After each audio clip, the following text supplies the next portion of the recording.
ওকে, এটা আমি চলে এসেছি অন্যরকম একটা ভিডিও নিয়ে। অনেক কিছু দেখার আছে। I guess you are not feel bored. আমি কলেজ স্টুডেন্ট, সো আজ ছিল এক্সিবিশন। প্রথমেই ডিপার্টমেন্টের মডেলগুলো দেখব। এটা হচ্ছে হিস্ট্রি ডিপার্টমেন্ট। প্রথমেই আমরা দেখলাম গান্ধীজির আন্দোলনে চরকার ভূমিকা। এবার চলে আসি 1757 থেকে 1857 খ্রিস্টাব্দে আমাদের বিপ্লবীদের ভূমিকা। তারপরে চলে এলাম মহেঞ্জোদারো। এটি হলো ইকোনমিক্স ডিপার্টমেন্ট। এটি একটি শিক্ষাগত বিভাগ যা অর্থনীতি সম্পর্কিত শিক্ষা ও গবেষণা পরিচালনার জন্য দায়বদ্ধ থাকে। এই বিভাগটি সাধারণত অর্থনীতি, উৎপাদন, বন্টন এবং পণ্য ও পরিষেবার জন্য ব্যবহৃত সম্পর্কিত বিষয়গুলো নিয়ে আলোচনা করে। এবার চলে আসি সংস্কৃত ডিপার্টমেন্টে।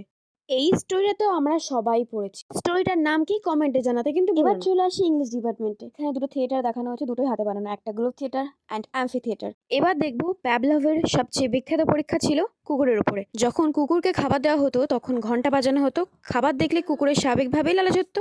বারবার এই প্রক্রিয়া করার পর কুকুরটি ঘন্টা বাজার সঙ্গেই খাবারকে যুক্ত করে শিখেছিল। খাবার না থাকলেও শুধু ঘন্টা বাজালেই কুকুরটির লালা ঝরতো। এই থিওরিটা আমরা কিন্তু সবাই পড়েছি। এবার দেখবো বৌদ্ধ শিক্ষা ব্যবস্থা। পুত্র সিদ্ধার্থের সন্ন্যাসী বেশ, তার বুদ্ধত্ব লাভ।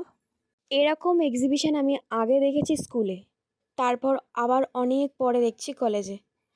স্কুলে যখন এরকম মডেল বানাতাম অনেক বন্ধুরা মিলে, বেশ তখন কে স্কেচ করবে, তখন কে লিখবে, কে এক্সপ্লানেশন করবে, কে ড্রয়িং করবে, আলাদাই একটা ব্যাপার ছিল। ওল্ড একটা ভাইব আসছে। এবার একটু বিজ্ঞান বিভাগের দিকে ফেরা যাক। A scene at polling booth and equality and last Sansad ভবন।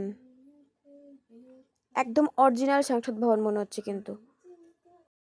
এবার একটু আমাদের ডিপার্টমেন্টে ফেরা যাক। এটা হচ্ছে বোটানি ডিপার্টমেন্ট। এখানে করা হয়েছে মাশরুম। দেখে কিন্তু একদম অরিজিনাল মনে হচ্ছে। বেশি অ্যাট্রাক্টিভ ওই রেড অ্যান্ড পার্পলটা। আচ্ছা, তোমরা কে কে মাশরুম খেতে ভালোবাসো জানিও কমেন্টে। এটা হচ্ছে physiology department. Mechanism of hearing মডেলের টপিক হিউম্যান স্কেলিটন। আবার এর সেকেন্ড পার্ট নিয়ে দেখা হচ্ছে নেক্সট ভিডিওতে।